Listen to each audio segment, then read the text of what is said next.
नमस्कार, आप देख रहे हैं Krishi Jagran agri news bulletin powered by FTB organic. मैं हूं आपके साथ अश्विनी वानखड़े। आइए नजर डालते हैं इस वक्त की बड़ी खबरों पर।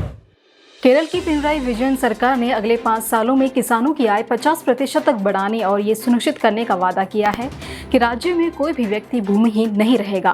विजयन सरकार ने कहा कि पिछली सरकार द्वारा शुरू की गई सभी कल्याणकारी तथा विकास संबंधी परियोजनाओं को वित्तीय समस्याओं के बावजूद समयबद्ध तरीके से पूरा किया जाएगा।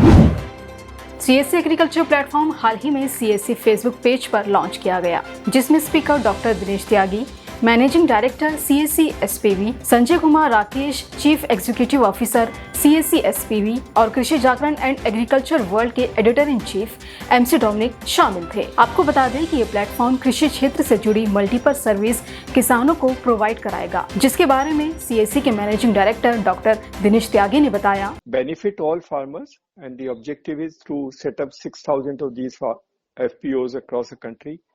One in every block to begin with, and then we can extend that depending on how the farmers' response is and meet the requirements of the farmers. Besides this, all the government of India schemes of Fasal Bima Yojana, PM Kisan Samman Nidhi, PM Kisan Man Dhan Yojana, soil testing facility, Kisan credit card will also get extended because they're already available on the CSC platform. Will also get available to all the farmers. Uttar Pradesh के किसान nursery का व्यवसाय शुरू करना चाहते हैं तो उनके लिए ये बढ़िया मौका है।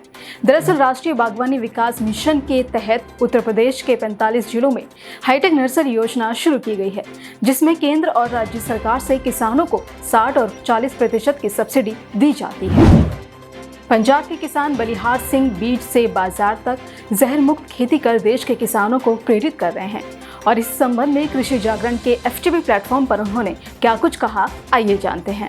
ਜ਼ਹਿਰ ਮੁਕਤ ਖੇਤੀ ਦੇ ਵਿੱਚ ਮੈਂ ਨਾਲ ਬਾਇਓ ਪ੍ਰੋਡਕਟ ਯੂਜ਼ ਕਰਦਾ, ਜਿਹਦੇ ਵਿੱਚ ਮੇਨ ਕੰਮ ਜਿਹੜਾ ਹੁੰਦਾ ਉਹ ਜ਼ਮੀਨ ਤੇ ਕੀਤਾ ਜਾਂਦਾ ਹੈ। ਜ਼ਮੀਨ ਦੇ ਵਿੱਚ ਜਿਹੜੀ ਆ ਅਸੀਂ ਹਰੀ ਖਾਦ ਰੂੜੀ ਉਹਦੇ ਤੇ ਧਿਆਨ ਦਿੰਦੇ ਆ, ਬੈਕਟੀਰੀਆ ਜਿਹੜੇ ਆ ਉਹ ਮਿਕਸ ਕਰਦੇ ਆ ਤਾਂ ਕਿ ਜ਼ਮੀਨ ਜਿਹੜੀ ਸਾਡੀ ਤੰਦਰੁਸਤ ਰਹੇ। ਜ਼ਮੀਨ ਦੇ ਵਿੱਚ ਫੰਗਸ ਜਿਹੜੀਆਂ ਗੁੱਡ ਫੰਗਸ ਜਿਹੜੇ ਬੈਕਟੀਰੀਆ ਆ ਉਹ ਅਸੀਂ ਪਾਉਂਦੇ ਆ ਤਾਂ ਕਿ ਬਿਮਾਰੀਆਂ ਜਿਹੜੀਆਂ ਆ ਉਹਨਾਂ ਨਾਲ ਲੜਨ ਦੀ ਤਾਕਤ ਜ਼ਮੀਨ ਦੇ ਵਿੱਚ ਹੋਵੇ ਤਾਂ ਸਾਡਾ ਜਿਹੜਾ ਪਲਾਂਟ ਆ ਉਹ ਤੰਦਰੁਸਤ ਰਹੇ। ਜਦੋਂ ਸਾਡਾ ਪਲਾਂਟ ਤੰਦਰੁਸਤ ਆ ਤਾਂ ਸਾਡੀ ਜਿਹੜੀ ਆ प्रोडक्शन ਆ ਉਹ भी ਸਾਡੀ बहुत ਵਧੀਆ ਰਹਿੰਦੀ है।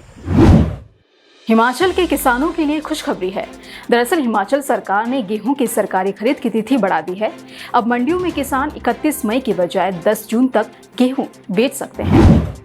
प्याज के सबसे बड़े उत्पादक महाराष्ट्र में इसका दाम रोजाना नई ऊंचाइयों पर पहुंच रहा है।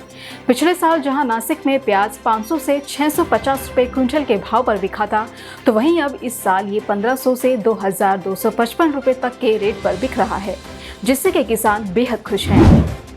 पिछले कुछ दिनों से बिहार, पूर्वी उत्तर प्रदेश, झारखंड और पश्चिम बंगाल में यास तूफान ने किसानों को भारी नुकसान पहुंचाया है। आम के पेड़ टूटकर गिर गए हैं, मक्के की फसल कटकर खेत में पड़ी है, तो वहीं मूंग की फसल से अब किसानों को कोई भी उम्मीद नहीं है। ऐसे में किसान बेहद निराश हैं। क्रिटिकल पाथ ग्रुप द्वारा 2 से 3 जून तक वर्चुअल रूप में एग्रीटेक वेंचर फोरम ऑर्गेनाइज किया जाएगा। आपको बता दें कि एक एनुअल इवेंट है जो ग्लोबल एग्टेक लीडर्स के लिए अभिसरण बिंदु के रूप में कार्य करता है। एक तरफ देश जहां चक्रवात तूफान यास के भीषण प्रकोप का सामना कर रहा है, वहीं राजधानी दिल्ली और हरियाणा में लोगों का गर्मी से बुरा हाल है। लेकिन अब राहत की बात यह है कि आज से देश के कई राज्यों में मौसम बदल सकता है।